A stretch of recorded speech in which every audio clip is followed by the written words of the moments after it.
திருச்சிற்றம்பலம். தென்னாடுடைய சிவனை போற்றி, எந்நாட்டவர்க்கும் இறைவா போற்றி. அனைவருக்கும் வணக்கம். 2025 சனி பயிற்சி பலன்கள்.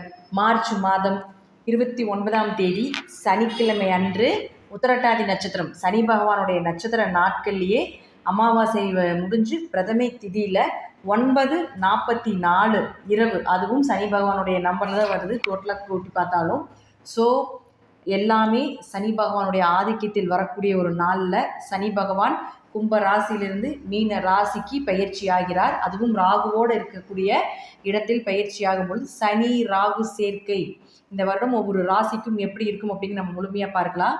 உங்கள் ஜாதகத்தை எடுத்துக்கோங்க. உங்கள் ஜாதகத்தில் எந்தெந்த நான் ஸ்டார் போட்டிருக்கக்கூடிய கட்டங்களில் எந்தெந்த கிரகங்கள் இருக்குன்னு பாருங்கள். அந்த கிரகத்தையும் சனி பகவான் பிடிப்பார். நம்ம ராசியை மட்டும் சொல்லக்கூடாது, அந்த ராசிக்குள் இருக்கக்கூடிய கிரகத்திலையும் அவருடைய செயல்களை கண்டிப்பாக செய்வார். சனி பகவானை பொறுத்த வரைக்கும் கெடுத்து கொடுப்பார். இதுதான் உண்மை. ஒரு விஷயத்தை கெடுதல் பண்ணி அதில் அனுபவத்தை கொடுத்து அதில் ஒரு நல்ல விஷயத்தை நமக்கு கற்றுக் கொடுத்துட்டு அதை போயிடுவார். அப்போது அவர் கற்றுக் கொடுத்துட்டு போகக்கூடிய அந்த விஷயம் நம் சொத்துக்கள் எதாக இருந்தாலும் சரி நிரந்தரமாக இருக்கும். அது எக்காலத்திலையும் நாம் இருக்கும் வரைக்கும் அந்த விஷயம் நம்மளை விட்டு போகவே போகாது அப்படிங்கிறது முழுமையான உண்மை.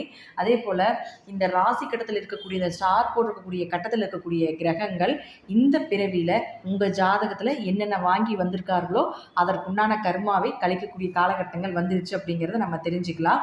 எத்தனை ராசியை பிடிக்கிறார் அப்படிங்கிறத பார்க்கலாம். சனி பகவான் மாறும் பொழுது 6 ராசி கட்டத்தை பிடிப்பார், 6 ராசி கட்டத்தை விடுவார். எந்தெந்த ராசியை பிடிக்கிறார் அப்படின்னா மேஷம், சிம்மம், கன்னி, தனுசு, கும்பம், மீனம் 6 ராசியை பிடிக்கிறார். எத்தனை ராசியை விடுவிக்கிறார் அப்படின்னு பார்த்துட்டிங்கன்னா ரிஷபம், மிதுனம், கடகம், துலாம், விருச்சகம், மகரம் இந்த 6 ராசியை விடுவிக்கிறார். அப்போது இந்த 6 ராசிக்குள்ள இருக்கக்கூடிய கட்டத்தில் இருக்கக்கூடிய ஸ்டார் போட்டிருக்கக்கூடிய கட்டத்தில் இருக்கக்கூடிய அமைப்பு பிடிப்பார். இந்த ஸ்டார் இல்லாத கட்டத்தில் இருக்கக்கூடிய கிரகத்தை விடுவிப்பார் அப்படிங்கிறத முழுமையான தன்மை. ஸோ நம்ம இப்போ ஒவ்வொரு கட்டத்துக்கும் என்ன பலன்கள் அப்படிங்கிறத நம்ம முழுமையாக பார்க்கலாம். தனுசு ராசிக்குண்டான சனி பகவானுடைய பெயர்ச்சி. தனுசு ராசிக்காரர்களுக்கு முதலே 7.5 சனி முடிஞ்சு அப்பாடா அப்படின்னு இருந்த காலத்தில் உங்கள் ராசி அதிபதி குரு மறைஞ்சு மருத்துவ செலவு, கடன் சார்ந்த விஷயம் இதெல்லாமே கொடுத்துட்டு இருந்தார். இப்போ மறுபடியும் அர்த்தாஷ்டம சனி. அப்போ 4ஆம் இடத்தில் சனி பகவான் வருகிறார். ஃபஸ்ட்டு 4ஆம் இடத்துல சனி பகவான் வந்தால் செய்ய வேண்டிய ஒரே விஷயம் ஆரோக்கியத்தை கவனமாக வச்சுக்கோங்க. தாய்க்கு உங்களுக்கு பிரச்சனைகள் வரும், தாயினுடைய ஆரோக்கியத்தில் கவனம். அதே போல் வீடு மனை சொத்து சுகங்கள் விற்கிறது, மறுபடியும் திரும்ப வாங்கிறது, அதில் ஏதாவது வண்டி வாகனங்கள் பழுதாகிறது, தேவையில்லாத அதுக்கு இது விரை செலவுகள் பண்ண வேண்டியது, கடுமையான மருத்துவ செலவுகள் வர்றது இதெல்லாமே உண்டு. இதைத்தான் ஃபஸ்ட்டு இந்த அர்த்தாஷ்டம சனியில் பண்ணும். வீட்டுக்கு வந்தால் நிம்மதியே இல்லை அப்படின்னு சொல்ல வச்சுருக்கோம். இதை நான் முன்னெச்சரிக்கையாக சொல்கிறேன். இதெல்லாம் இந்த 2.5 வருஷம் நடக்குங்கிறத தெரிஞ்சுக்கிட்டு நான் நெகட்டிவாக சொல்கிறத நினச்சிக்காதீங்க.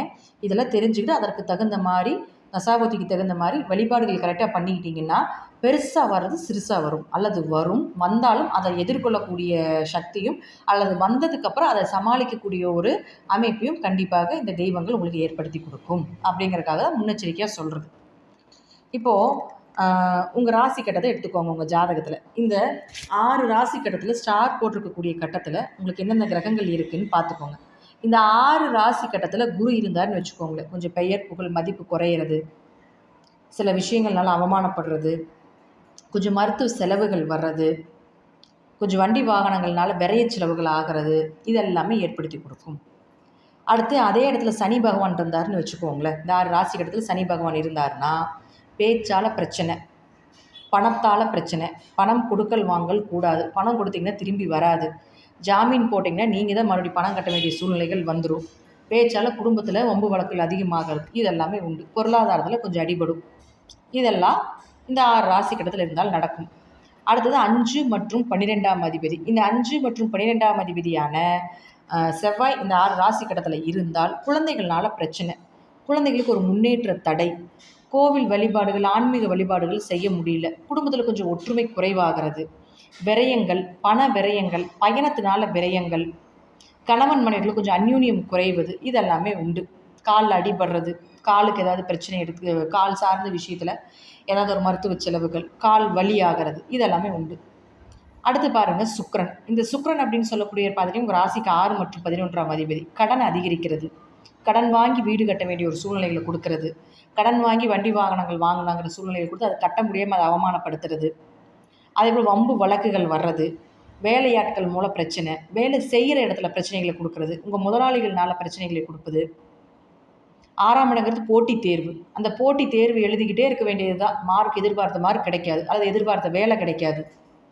லாபங்கள் எதிர்பார்த்த லாபங்கள் இல்லை, தொழிலில் லாபம் குறையிறது, தேவையில்லாத பிரச்சனையில் போய் மாட்டிக்கிறது, தன் மனையை விட்டு பிறர் மனையை தேடுறவங்களுக்கும் அதே போல் அதன் தொடர்பில் இருக்கக்கூடியவர்களுக்கும் பிரச்சனைகள் அதிகமாகிறது. இதெல்லாமே நடக்கும். மூத்த சகோதரர்கள் மூலமாக பிரச்சனைகளும் உண்டு. அடுத்தது பாருங்கள், உங்கள் ஜாதகத்தில் புதன் இந்த இடத்தில் இருந்தால் கணவன் மனைவிக்குள்ள கொஞ்சம் கருத்து வேறுபாடுகள், திருமணம் சார்ந்த விஷயத்தில் எதிர்பார்த்த திருமண வாழ்க்கையை அமையல, பார்ட்னர் கூட தொழில் பண்ணிகிட்டு இருக்கீங்க, அதில் கொஞ்சம் பிரச்சனைகள் ஏற்படுறது. அதே போல் தொழில் சார்ந்த விஷயத்தில் பெரிய அளவுக்கு வருமானம் இல்லை, முதல்ல இருந்த அளவுக்கு இப்போ வருமானம் கொஞ்சம் குறைவு. முதலே வருமானம் குறைவாக தான் இருக்குது, இருப்பினும் இன்னொரு கொஞ்சம் கடந்து தான் போகணும். பெரிய அளவுக்கு வருமானங்கள் இல்லை. அப்போ நம்ம வேறு ஏதாவது பண்ணலாமா, பெருசாக இன்வெஸ்ட்மெண்ட் பண்ணலாமா அப்படிங்கிறதுல எதுவும் வேண்டாம், என்ன இருக்கோ அதை கொண்டு போங்க, அதற்கப்புறம் ஒரு நல்லாயிருக்கும் உங்களுக்கு. அப்போ அடுத்தது சூரியன். இந்த சூரியன் யாருன்னு பார்த்துட்டிங்கன்னா உங்களுக்கு 9ஆம் அதிபதி. சூரியன் இந்த 6 ராசி கட்டத்தில் இருந்தால் தந்தையினுடைய ஆயுள், தந்தைக்கு கண்டங்கள், அல்லது தந்தை சார்ந்த விஷயத்தில் ஒரு மருத்துவ செலவுகள், அல்லது உங்களுக்கு தந்தைக்கு ஏதாவது ஒரு வம்பு வழக்குகள், பிரச்சனைகள் இதெல்லாம் கொடுக்கறது. நல்ல குரு அமையாமல் போகிறது, குரு மூலமாக ஒரு மனக்கசப்புகள், உயர்கல்வி படிச்சுட்டு இருக்கிறீங்கன்னா அதில் ஏதாவது தடை தாமதங்கள், எதிர்பார்த்த மார்க் கிடைக்கல, அல்லது உயர்கல்வி சார்ந்த விஷயத்தில் ஒரு தடைகளை கொடுப்பது, மார்க் சரியாக இல்லாமல் இருக்கிறது, 2ஆம் திருமணத்துக்கு உண்டான அமைப்பு, இதெல்லாமே இந்த 9ஆம் இடம் தான். அதெல்லாமே கொஞ்சம் தடை தாமதத்தையும் ஏற்படுத்தி கொடுக்கும். இதுலேயும் கொஞ்சம் கவனமாக இருந்து செயல்படுத்த வேண்டும். விவசாயம் சார்ந்த தொழில் இருக்கக்கூடியவர்களுக்கு பெரிய அளவுக்கு இன்வெஸ்ட்மெண்ட் பண்ணாதீங்க, விளைச்சல் இல்லாட்டியும் பரவாயில்ல, பணத்தை போட்டு நஷ்டமாகி கடன் ஆயிடாதீங்க. அதே போல் அரசியல்வாதிகளுக்கு பெயர் கிடையாது, 4ஆம் இடங்கிறது பெயர். அப்போ நீங்கள் என்ன செஞ்சீங்கனாலும் நல்ல பெயர் கிடையாது. அப்போ அரசியல் சார்ந்த விஷயத்தில் கொஞ்சம் கவனமாக இருங்க. யாருக்கு எவ்வளோதான் நீங்கள் அள்ளி கொடுத்தீங்கனாலும், ஒரு இடத்துல போய் நீங்கள் என்ன செய்யலாம்னு நினச்சிங்கனாலும் அதில் வந்து உங்களுக்கு வளர்ச்சியும் கிடையாது, பெயரும் கிடையாது, கெட்ட பெயர் மட்டும்தான். அடுத்தது பாருங்கள், உங்களுக்கு சினிமா துறை, கலைத்துறையில் இருக்கக்கூடியவர்களுக்கு நிச்சயமாக ஒரு பெயர் புகழ் கெடும். அதனால் பெருசாக நீங்கள் வந்து என்ன இருக்கோ அதை செஞ்சுட்டு போகிறது கரெக்ட், ஓகே அப்படிங்கிறத எடுத்துக்கோங்க. வருமானம் வருதா, ஓரளவுக்கு பரவாயில்ல அப்படிங்கிறத எடுத்துக்கோங்க. இடம் விட்டு இடம் மாறுறது இதெல்லாமே ஏற்படுத்தி கொடுக்கும். மாணவர்கள் கொஞ்சம் படிப்பில் கவனமாக இருங்க. 4ஆம் இடம் அப்படிங்கிறது கல்வியை சொல்லக்கூடிய ஒரு இடம். அப்போ அதில் கொஞ்சம் கவனமாக இருந்து செயல்படுத்துங்க. ஏன்னா படிப்பு அப்படிங்கிறது 4ல் சனி வரும்பொழுது மந்தத்தை கொடுக்கும், ஞாபக சக்தியை குறைக்கும், படிப்பை தவிர வேறு விஷயத்தில் நம்மளை வந்து டைவர்ட் பண்ணும், எல்லாமே பண்ணுவாங்க. அப்போ அதனால கொஞ்சம் கவனமாக இருந்து செயல்படுத்திக்கோங்க. இதில் நம்ம தசாபுத்திப்படி நான் சொல்லக்கூடிய கருத்துக்கள் கொஞ்சம் மாறுபடலாம். இருப்பினும் என்னோடய அனுபவம் மூலமாக நிறைய விஷயங்கள் கொடுத்துருக்கு, இதுதான் உண்மை. ஏன்னா வரவங்க போகிறவங்க எல்லாத்துலேயுமே நம்ம நிறைய விஷயங்கள் எடுத்துருக்குறோம். ஜாதகம் பார்க்குறாங்க, நிறைய பேர் வருவாங்க, இதில் எல்லாத்துலேயுமே ஜாதகத்தில் அவங்க நன்மைகள் என்ன, தீமைகள் எல்லாமே எடுத்து தான் நான் உங்களுக்கு கொடுத்துருக்கேன். இதில் ஏதாவது சந்தேகங்கள் இருக்குது, ஜாதகம் பார்க்கறதுக்கு விருப்பமாக இருந்தால் இந்த வாட்ஸ்அப் நம்பருக்கு நம்ம தொடர்பு கொள்ளுங்கள். நன்றி. மீண்டும் ஒரு நல்ல பதிவில் சந்திக்கலாம். திருச்சிற்றம்பலம், தில்லையம்பலம், ஸ்ரீ நரசிம்ம திருவேலி சரணம்.